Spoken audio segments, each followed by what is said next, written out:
শুরু করিতেছি মহান আল্লাহর নামে, যিনি পরম করুণাময় এবং অত্যন্ত দয়ালু।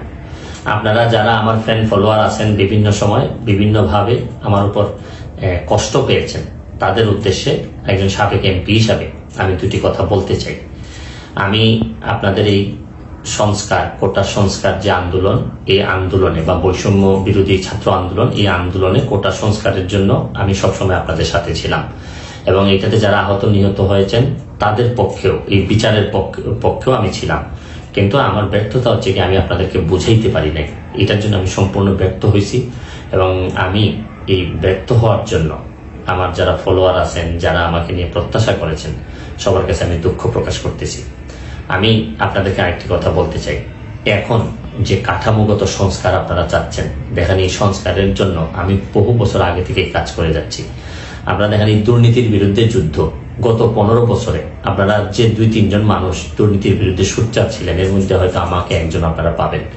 আপনারা জানেন যে আমি এসালামের বিরুদ্ধে নিজে বাদী হয়ে মামলা করছি টাকা পাচারের জন্য।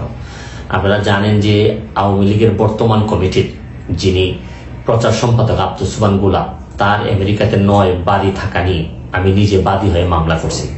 আমি পুলিশের সাবেক আইজিপি বেনজিরের বিরুদ্ধে নিজে বাদী হয়ে দুদকে মামলা করছি।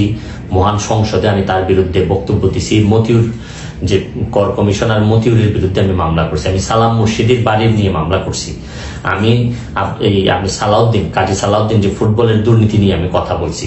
ওসি মুয়াজ্জেমের বিরুদ্ধে আমি নিজে মামলা করছি, করে তার 8 বছরের সাজা হয়েছে ডিজিটাল নিরাপত্তা আইনে। আমি, আপনারা জানেন যে জীবনে যত ঝুঁকি ছিল, আপনারা জানেন যে এই কোটা আন্দোলন শুরু হওয়ার 2 সপ্তাহ আগে আমি প্রেস কনফারেন্স করতে বলতে বাধ্য হয়েছি, আমি জিডি করছি যে আমার জীবনের উপর হুমকি আছে এইসব দুর্নীতির বিরুদ্ধে প্রতিবাদ করতে গিয়ে। সুতরাং আমি এই যুদ্ধে সবসময় চেষ্টা করছি। এখন আপনারা যারা যে যুদ্ধ শুরু করছেন, ছাত্র জনতার নেতৃত্বে যে যুদ্ধ, এই যুদ্ধে আমি মনে করি যে দুর্নীতির বিরুদ্ধে যুদ্ধ, এই যুদ্ধে আমি আপনাদের সবসময় আমি আপনাদেরকে দোয়া করি যে আমি যতদিন আসি চেষ্টা করে যাব দুর্নীতির বিরুদ্ধে এই যে যুদ্ধ, এই যুদ্ধে সবসময় শরীক থাকা আমার জায়গা থেকে আমি চেষ্টা করব। এই বলে আজকের মতো বিদায় নিচ্ছি। ভালো থাকুক আমার বাংলাদেশ, ভালো থাকুন সবাই।